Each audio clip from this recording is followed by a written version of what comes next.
emotional capacity, one of my favourite topics. I think for people who look at my website, or I get this a lot, people saying, sounds great, but they don't really know what it is. So, Max, what does emotional capacity mean to you? It's something I don't have today. No, no, but I think we it's this kind of comes into um I think what do I think? Man, I didn't prepare a definition before I started this call, but uh, but I think there's all this. So struggling to articulate my thought right now. That's so unlike me. Okay, well, I'll give you what I think, and then you can turn for there and see how you go from there. I How don't I like explain it this. to you, I explain to people as that what I mean by emotional capacity is having the space within you to hold your emotions, your experiences, all the bits of life that you need to hold it, that holds everything together without feeling overwhelmed. That's when I got a little description of it once, and I can't remember if it was a person gave me, or I'll be honest, it was AI. I got it somewhere, and I use this little tagline for it. I call it the bandwidth of your nervous system. Yeah. It's the amount of life that you can actually hold that allows you to keep moving forward.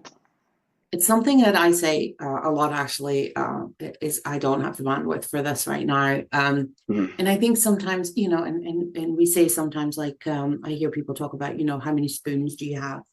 Yeah. Hmm. It's the spoon theory, and some days you begin with 100 spoons, and sometimes you begin with 30 because a lot is happening, or you've already overextended yourself earlier in the week because you had to, because life sometimes requires that of us, right?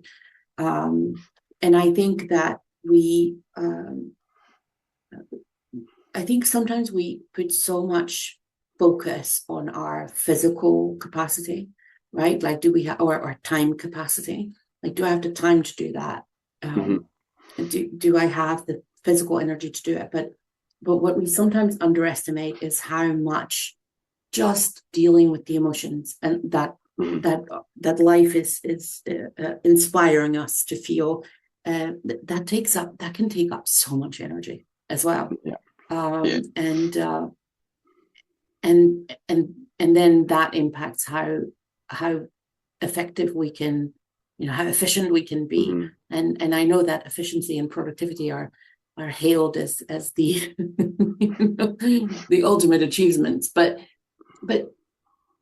sometimes we have to just take a step back and say, like, you know what, today is not the day. And sometimes um we talk about resting a lot, and sometimes resting means not sitting on the sofa, but resting means I'm just gonna do things that refill that battery a little bit, that Yeah. nourish my soul a little bit, because a lot has been happening. I've been dealing with a lot. So today I'm just going to sit in the sun, and or Hmm. I'm going to walk the dog, or I'm going to go for a run, or whatever it is that you enjoy doing, that fills you up a little bit again.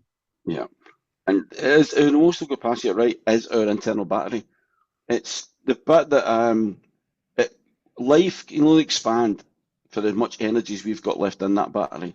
We can only do how much it can allow us to hold. So it's like a rechargeable battery. That's what people forget. It's the things that bring it, that deplete it, is when decisions become really difficult and you can't see where you're going next. Your boundaries you set don't work anymore. I think another one for a lot of people is visibility feels really unsafe because the more they start getting, we're doing well in the business, they need to have to network or they might get, they feel that's just too much. But if they just allowed, as you said there, one of the things that's really great is that everybody's way of recharging emotional capacity is totally different. What they need to do is different. You said some people could be, I need to lie down for the day. Some people might need to go and actually use, sounds contradictory, but use energy up, go for a run, go for a walk, something like that. But it's because they need to get to a point where they don't feel as though they're unmotivated or undisciplined. It's not that. It's just that they're overloaded with things and need to get away from that.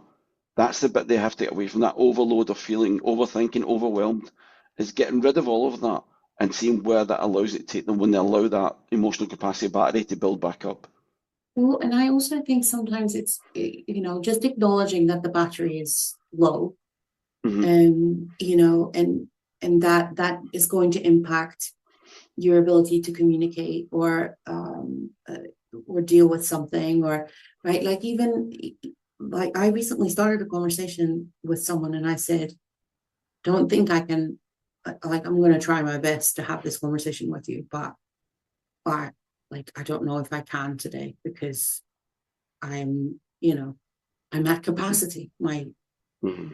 You know, and so we ended up having sort of the conversation, but at least we opened the door a little bit, right? Like, and sometimes when we get to that point where we're just sort of feeling emotionally exhausted, let's then say that, Hmm. and sometimes it can be enough just to say, like, there's a door here that I would love to go through with you at some point, but today is not the day, Hmm. right? And allow ourselves that compassion as well, because you know we can't expect ourselves to function Hmm.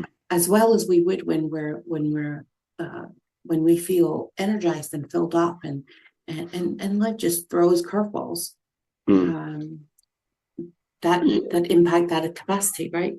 yeah. And I think when people realize that when you have that emotional capacity at the right level for you, it makes you make those decisions. I was saying you can't do it. They suddenly do it without the fear of wondering what's going to happen or I make this decision. Is it going to be right or wrong? You don't think about it, you just make it.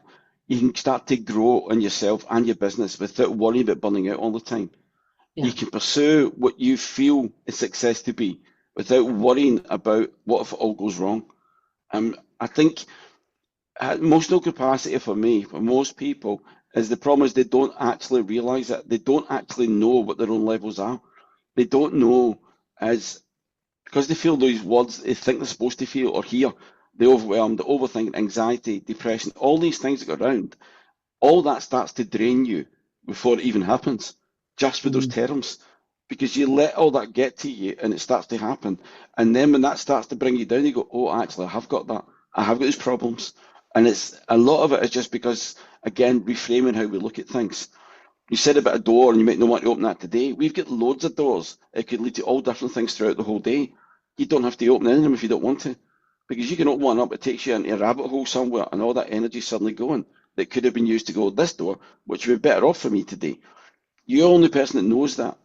Nobody else really can tell you that. It's understanding your own levels that you've got and then when you need to recharge.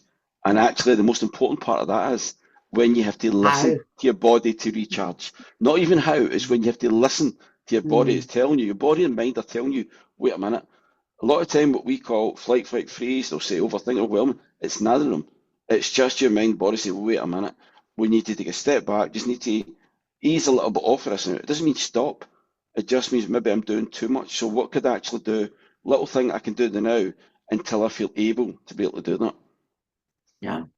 And I like what you're saying. It often doesn't, it doesn't feel immediately like, oh, I'm exhausted. No. It's like, it starts feeling, like you say, like decisions become harder. The doubt sneaks in a little bit more. Hmm. It's these little things that make you feel less confident and less, and Hmm. that's when we start, and that's if that's when you start taking notice, because you can often also then figure out, and again, especially in business, I feel like Hmm. when you figure out what in business makes you feel that way, then you're figuring out where your energy leaks are in your business, right? Like that's when you can figure out, okay, every time that I do my marketing in this particular way, that's what drains me. So I have to figure out a different way to talk about my business, because it becomes unsustainable, right? Like, you can't.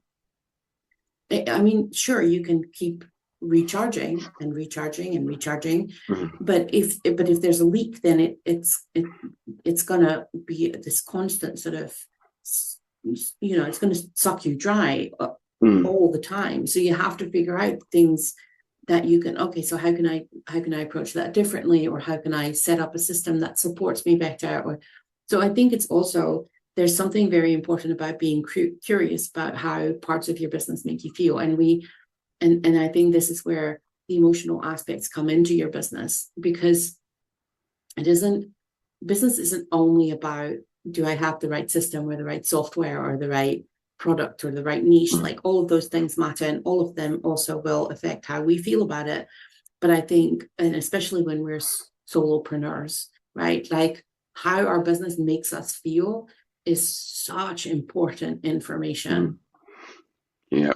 And I think, right, the emotional capacity, that's what allows us to have the right leadership and how we be creative and how we start to grow.